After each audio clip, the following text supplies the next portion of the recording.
Welcome to Other Perspectives. This program aims to provide new perspectives on and insights into issues relevant to our community. With the loss of our daily local newspaper, it is more important than ever that we hear from those knowledgeable about issues and events happening in Ann Arbor. To discuss City Council campaigns, politics, and related issues, I am pleased to have a former mayor and former City Councilwoman. Mayor Ingrid Sheltdon, a lifelong resident of Ann Arbor, served as mayor for 4 terms, 1993 to 2000, and on City Council from 1988 to 1992. During her service, the Commission for Increasing Safety for Women and the Commission for Art in Public Places were established. She continues to be active in the community through her involvement in nonprofit and service organizations. Lumm has been a resident of Ann Arbor for more than 3 decades, a City Council member for 3 terms, 1993 to 1998. She too continues to serve Ann Arbor in organizations as diverse as the Street Art Fair, Affordable Housing, Steering Committee, and Big Brothers and Big Sisters of Washtenaw County. Welcome. So glad to have you here. So we're going to talk about listening to the local voices. There's a controversy in town, and it revolves around the disclosure of the emails passed among some council members during council meeting.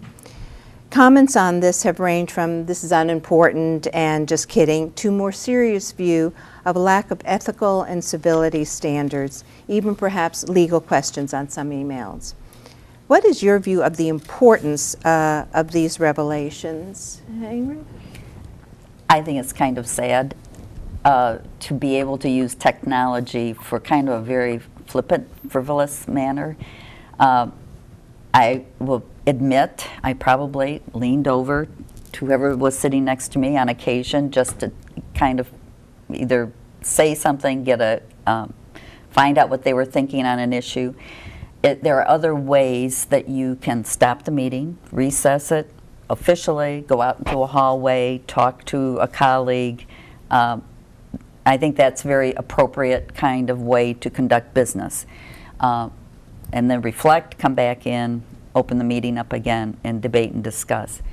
But to be able to use technology to do other kinds of business, to ascertain how you should vote, where we hope that we have elected independent minds and people that can think on their own, I think it's a real insult to the community, and it's kind of sad. It's a new way of doing business.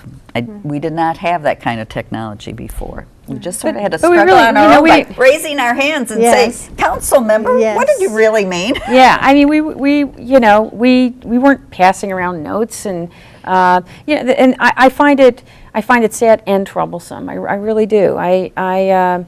Because it's not just the bantering that's disrespectful and obviously inappropriate, but it's this private dialogue about substantive issues, and who's voting for what conversations, and as opposed again to having public discussions, and that no question that's a problem, and and it does suggest that the message is being managed and that there are closed door decisions being made, particularly when there are messages suggesting that stating that certain issues shouldn't be raised at a meeting. Come on.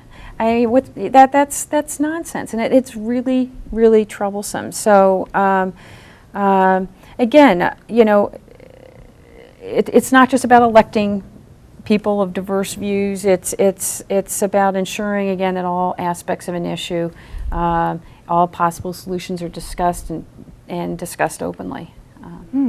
I'm going to ask quickly because I want to get to a few more things before we run out of time. So, can you just tell me whether you think a code of ethics is necessary, briefly? Because that has been raised when you talk about citizen input. They're talking about having a code of ethics. And I know they have such a code over in Ypsilanti.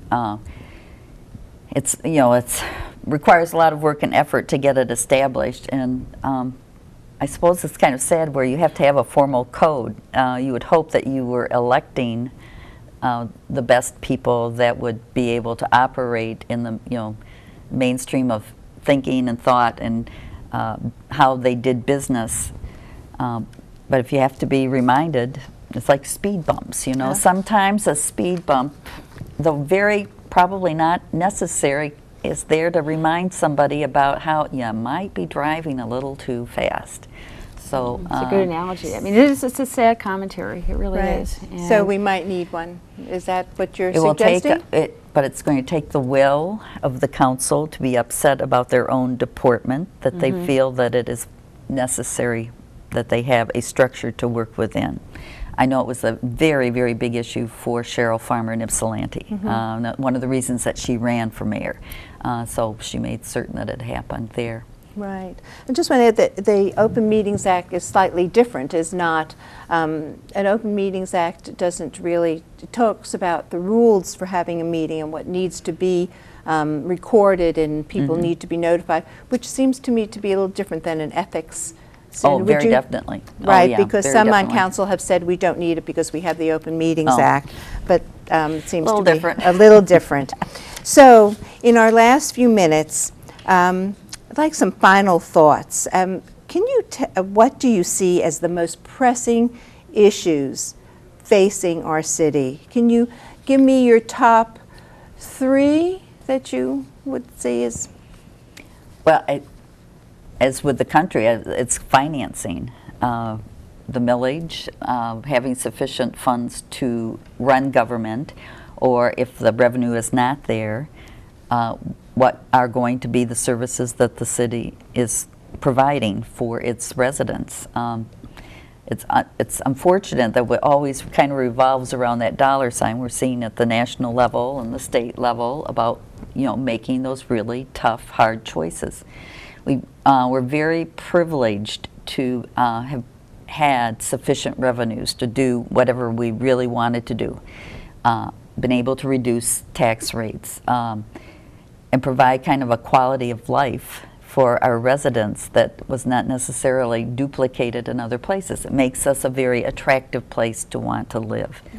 So this is a new chapter in our community's life. Right.